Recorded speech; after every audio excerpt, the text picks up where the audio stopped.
The day humanity realized they weren't alone in the universe wasn't marked by a dramatic explosion in the sky or mysterious lights over major cities.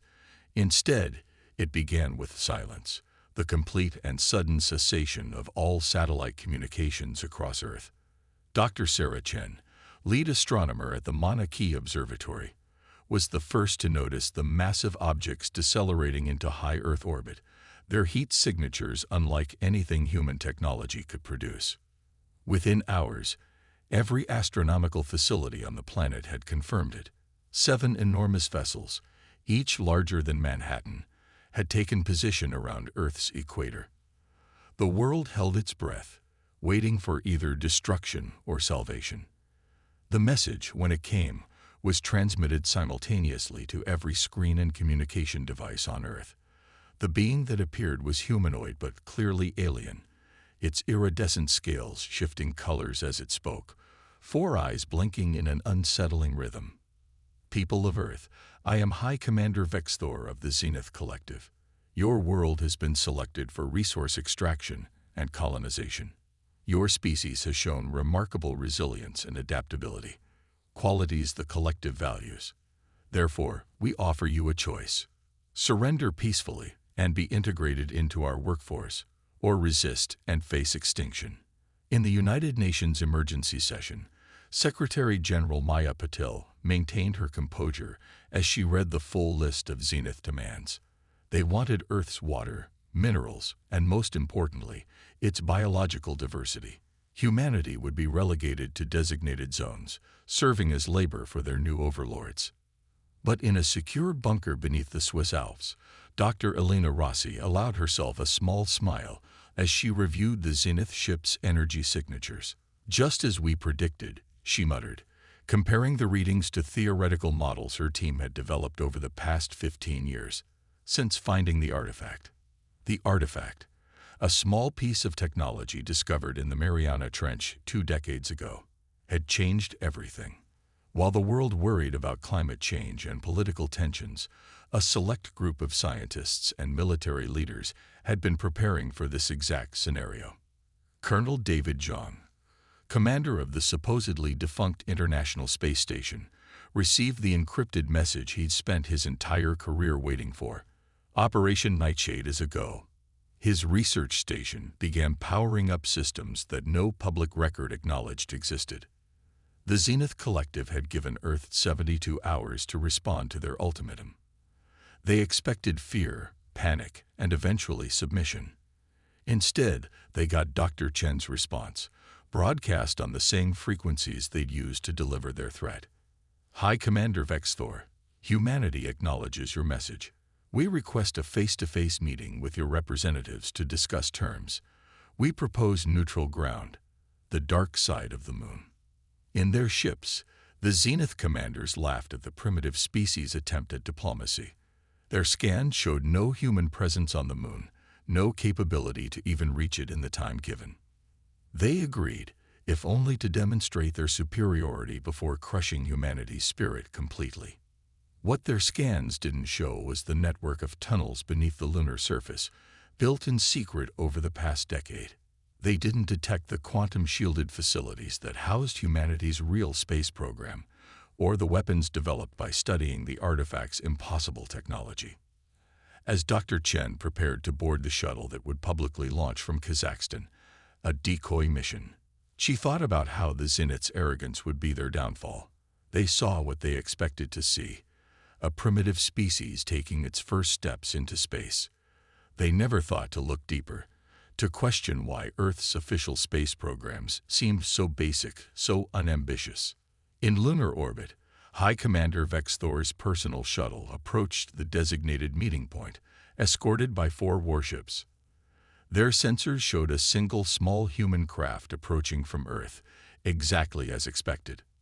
What they didn't detect were the hundreds of ships powering up in the lunar caverns below, their hulls coated with materials reverse-engineered from the artifact, rendering them invisible to Zenith technology.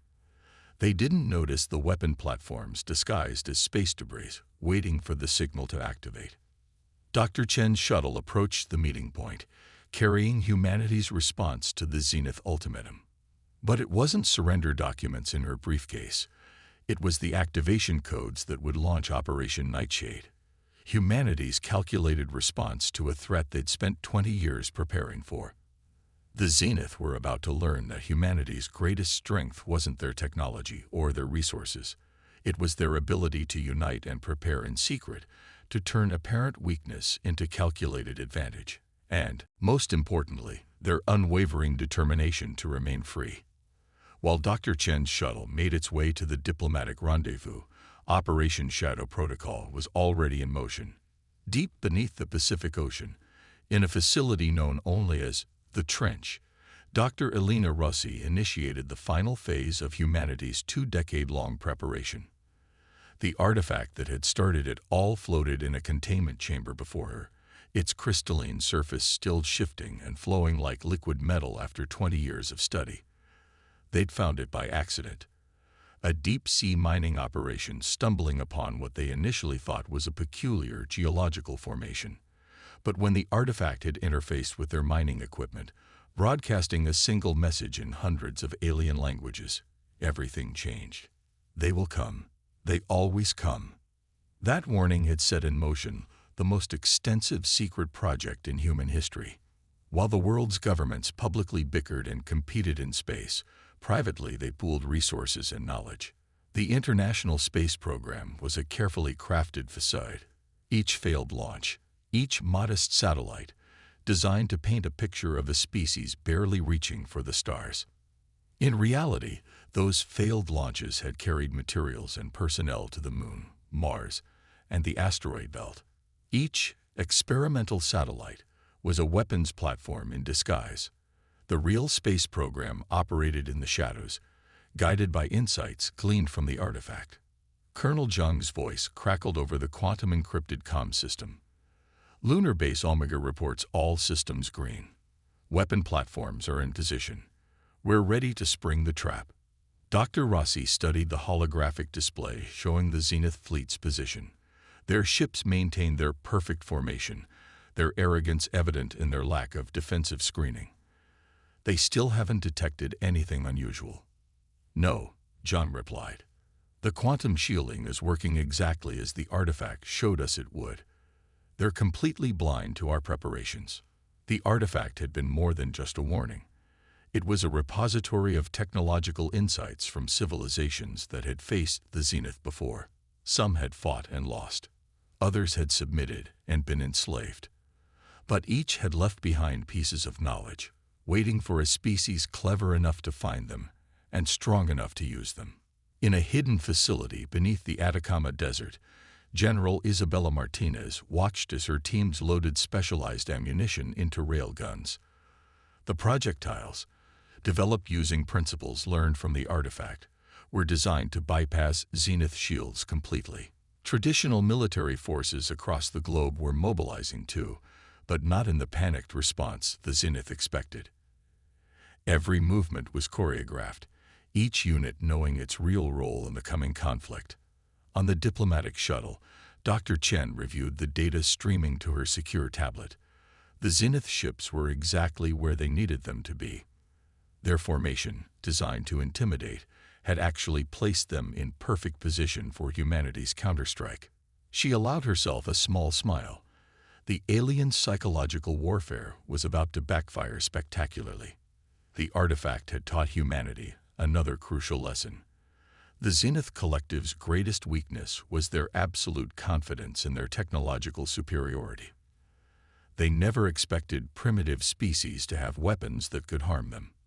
They never looked for capabilities that their sensors said couldn't exist, and they certainly never imagined that a species would spend decades preparing specifically for them.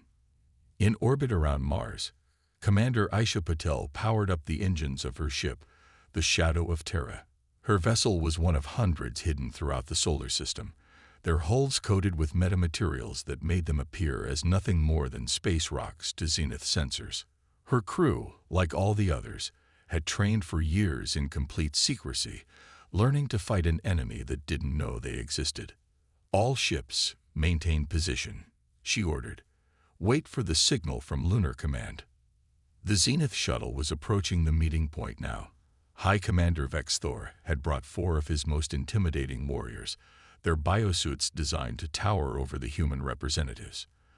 The diplomatic protocols they'd prepared were little more than a ceremony of submission. They'd performed this ritual on 1,000 worlds before. But this time would be different. As Dr. Chen's shuttle made its final approach, Dr. Rossi initiated the artifact's final protocol. Throughout the solar system, quantum computers that had been dormant for years began their calculations. Weapon systems powered up. Shield generators hummed to life. Humanity had spent 20 years preparing for this moment, and they were about to show the galaxy that underestimating Earth was the last mistake the Zenith Collective would ever make. The meeting on the lunar surface was a masterpiece of deception. Dr. Chen's diplomatic team, dressed in bulky, primitive spacesuits, appeared appropriately awed by the Zenith delegation's advanced technology. High Commander Vex Thor's 4 eyes gleamed with satisfaction as he watched the humans approach, their movements awkward in their supposedly inferior environmental suits. "You understand, of course," Vex Thor's translator broadcasted, "that this meeting is merely a formality. Your surrender is inevitable." Dr. Chen's response was measured, her voice carrying none of the anticipation she felt. "We understand that you believe that, Commander." She opened her briefcase, removing a single tablet. "However, before we proceed, we have a message for the collective." In the quantum-shielded command center beneath the lunar surface, Colonel John watched the meeting through encrypted feeds. "All units, prepare for Phase 1. Commence on Dr. Chen's signal." Throughout the solar system, humanity's hidden forces waited. Commander Patel's fleet near Mars began their final weapons check. The rail-gun platforms disguised as debris adjusted their aim microscopically. In the trench, Dr. Rossi monitored the artifact's pulsing surface as it responded to the proximity of Zenith technology. Dr. Chen activated her tablet, and a holographic display appeared between the 2 delegations. "This is a representation of your fleet's current position," she explained, watching as Vex Thor's expression shifted from amusement to confusion. The display showed not just the visible Zenith ships, but the entire fleet, including the vessels they thought were hidden in hyperspace. "How did you?" Vex Thor began, but Chen cut him off. 20 years ago, we found something. A message and a warning from those who faced you before. We learned from their victories and their failures. We prepared. And now, Commander, we have a counter-proposal." The signal was sent. Across the solar system, humanity's response began. The first strike came from the quantum-shielded platforms. Thousands of projectiles, their cores made of materials that existed in a state of quantum uncertainty, passed through the Zenith shields as if they weren't there. The aliens' supposedly impenetrable defenses, calibrated to stop energy weapons and conventional matter, were useless against ammunition that technically didn't exist until it materialized inside their ships. Commander Patel's voice echoed through the encrypted channels. "Mars Division, execute attack pattern Sigma." Her ships, along with hundreds of others, dropped their metamaterial camouflage. The Zenith sensors, suddenly overwhelmed with targets appearing from nowhere, struggled to adapt. In lunar orbit, the Zenith escort vessels surrounding the diplomatic meeting site found themselves engulfed by swarms of automated drones, each smaller than a human hand. These machines, reverse-engineered from the artifact's technology, attached themselves to the ship's hulls and began broadcasting signals that confused their navigation systems. High Commander Vex Thor staggered back as reports flooded his neural link. Across the solar system, his fleet was under attack from weapons they couldn't detect, ships that appeared from nowhere, and tactics that defied their military doctrine. "How?" he demanded. "You're primitives. Your technology is centuries behind ours." Dr. Chen smiled. "We let you think that. Every public failure, every seemingly primitive spacecraft, was carefully planned. While you watched our clumsy rockets, our real ships were already among the stars. Your greatest weakness, Commander, isn't your technology. It's your certainty that you can't be surprised." In the trench, Dr. Rossi activated the artifact's combat protocols. Knowledge gathered from 1,000 defeated civilizations, refined and improved by human innovation, was unleashed. Quantum entangled communications cut through zenith jamming. Gravity weapons, hidden in the asteroid belt, began disrupting the aliens' formation. The zenith response was predictable. They fell back on tactics that had won them 1,000 wars. But humanity had studied those tactics, learned their patterns, and prepared counters for each one.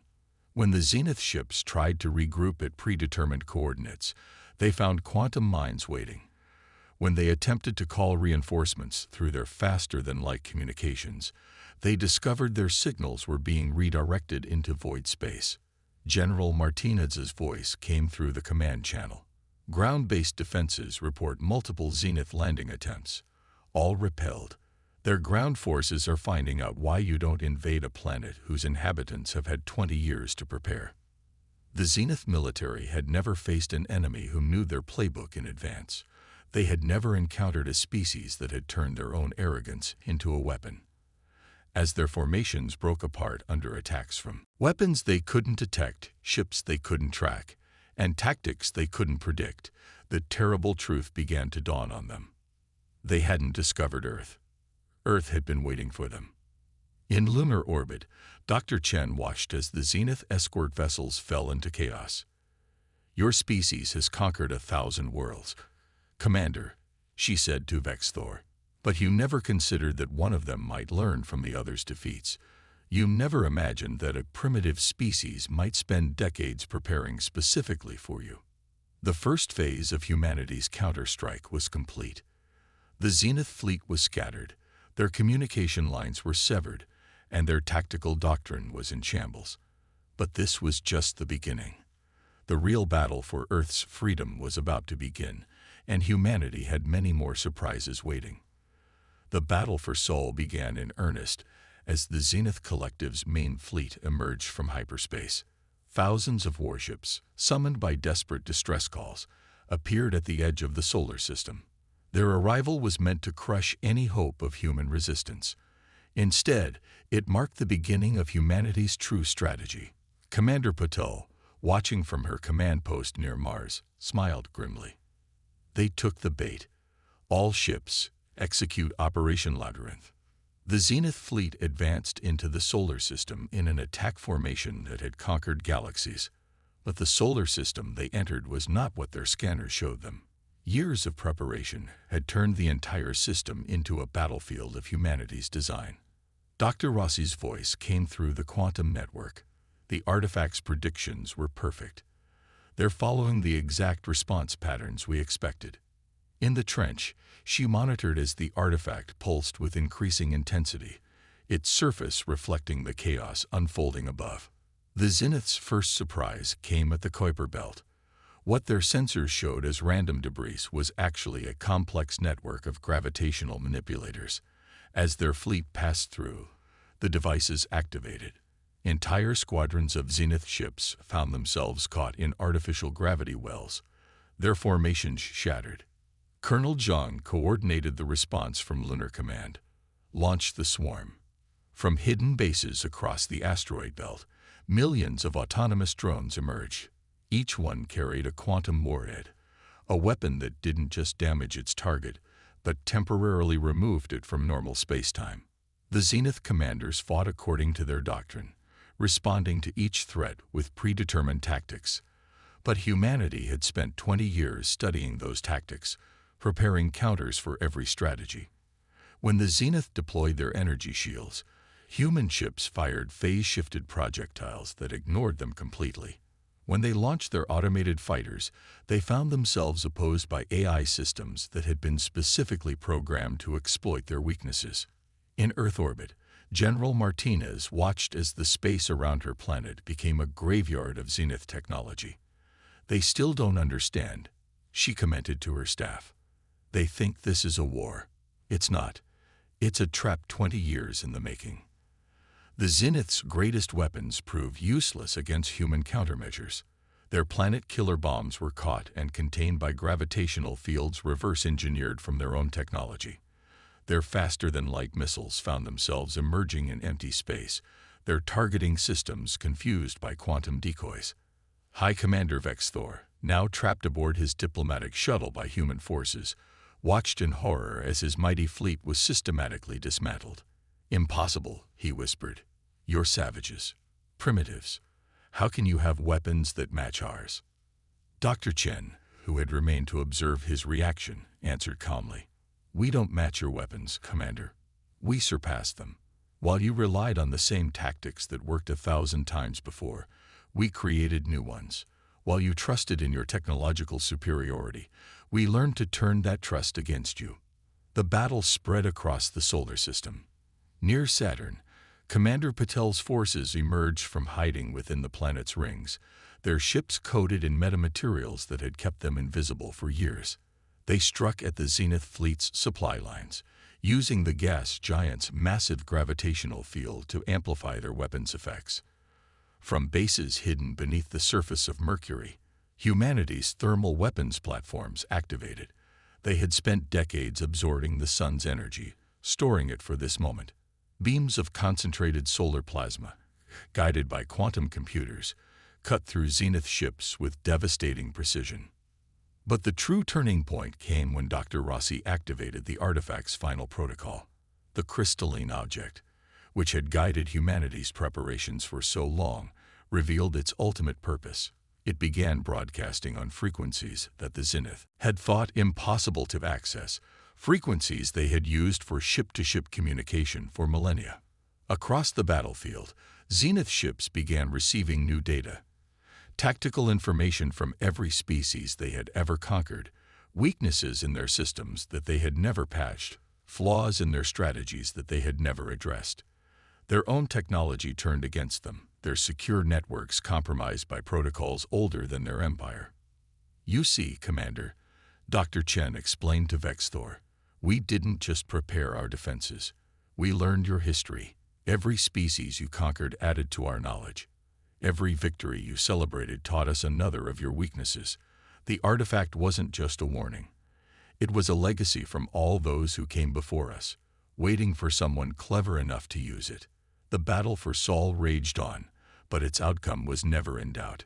Humanity fought with the accumulated knowledge of 1,000 defeated civilizations, enhanced by their own innovations and strengthened by their determination to remain free.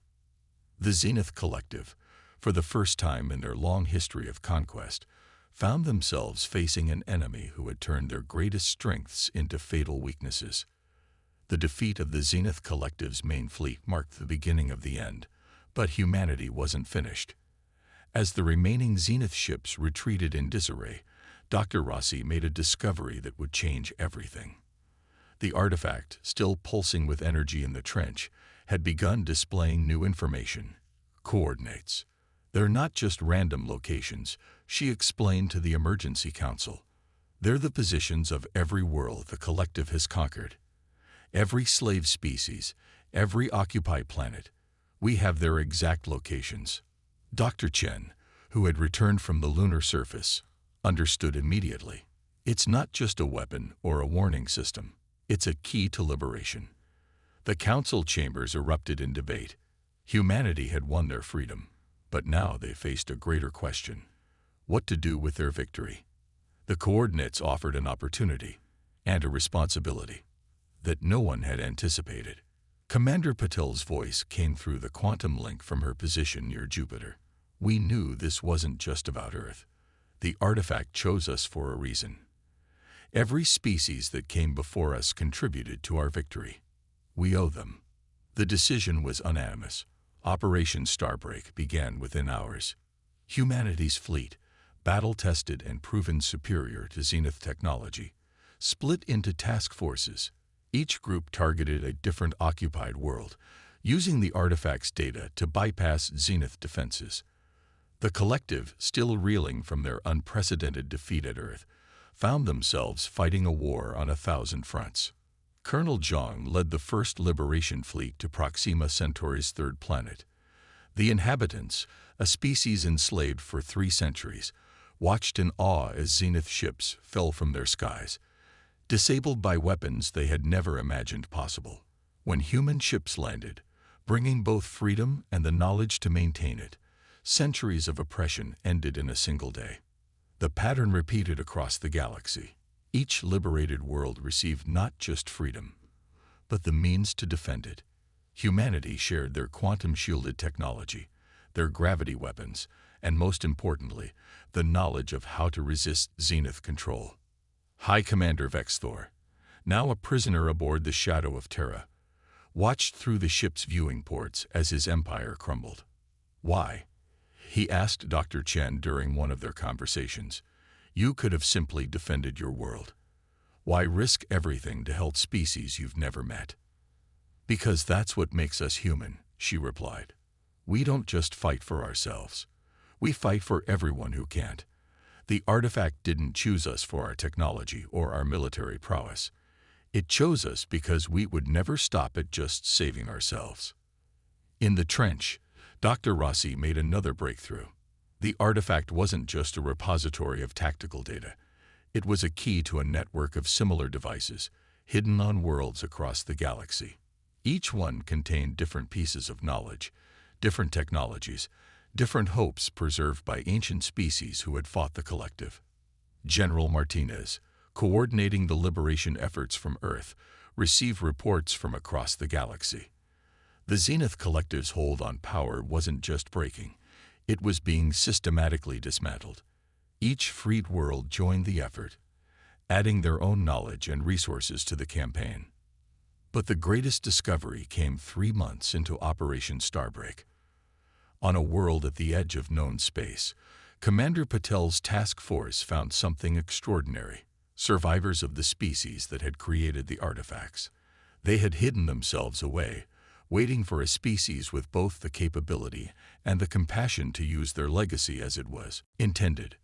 We watched countless civilizations rise and fall, their leader explained through the translation matrix. Some were technically advanced but lacked unity. Others had the will but not the wisdom. Humanity was the first to demonstrate both the ability to absorb knowledge from others and the determination to use it for the greater good. The victory humanity had achieved wasn't just military, it was transformative. The galaxy, long dominated by the Zenith Collective's philosophy of conquest and subjugation, was awakening to new possibilities.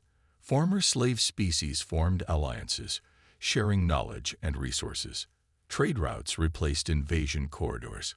Cultural exchange flourished where oppression had once ruled.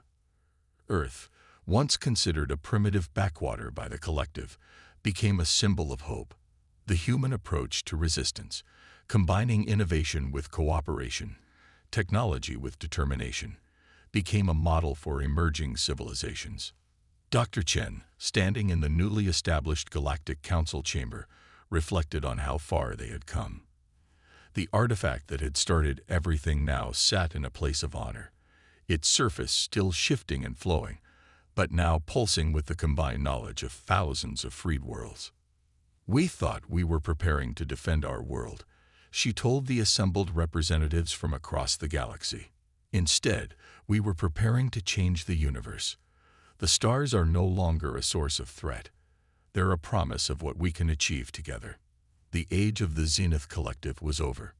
In its place, a new era of cooperation and mutual defense had begun.